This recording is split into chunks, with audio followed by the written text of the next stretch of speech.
নির্বাচনের আগে সোশ্যাল মিডিয়ায় অপপ্রচারের মহৎ উৎসব। প্রতিপক্ষ বিএনপিকে ঘায়েল করতে এবার কৃত্রিম বুদ্ধিমত্তা বা এআই এর আশ্রয় নিচ্ছে জামায়াতে ইসলামী। এমন অভিযোগের সত্যতা মিলল ফ্যাক্ট চেকে। জোবাইদা রহমানের নামে টাকা চাওয়া থেকে শুরু করে সেনাপ্রধানের ভুয়া বক্তব্য সবই ছড়ানো হচ্ছে পরিকল্পিতভাবে। সম্প্রতি জোবাইদা রহমানের একটি এআই ভিডিও ভাইরাল হয়, যেখানে তাকে সাহায্য চাইতে দেখা যায়। ফ্যাক্ট চেক বলছে এটি জাইমা রহমানের নামের এক ভুয়া আইডি থেকে ছড়ানো। একইভাবে জামায়াত আমিরের একটি বিশাল সমাবেশের ছবিও এআই দিয়ে এডিট করা বলে প্রমাণিত হয়েছে, যার 99.7% কৃত্রিম। প্রবাসী ভোটারদের নিয়েও ছড়ানো হয়েছে ভুয়া তথ্য।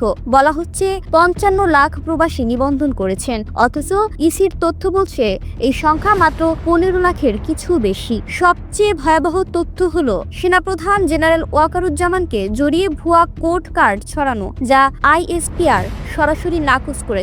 গবেষণা প্রতিষ্ঠান ডিসমিস ল্যাব জানিয়েছে গত 15 দিনে 800 কোটিরও বেশি এআই কন্টেন্ট ছড়ানো হয়েছে, যার অধিকাংশই জামায়াত সমর্থিত এবং বিএনপিকে নেতিবাচকভাবে উপস্থাপনের লক্ষ্যে তৈরি। নির্বাচন কমিশনের বিধিমালা অনুযায়ী ভুল তথ্য বা বানোয়াট কন্টেন্ট ছড়ানো দণ্ডনীয় অপরাধ। কিন্তু সোশ্যাল মিডিয়ার এই অপপ্রচার রোধে ইসি কতটা কঠোর হতে পারবে, সেটা এখন দেখার বিষয়।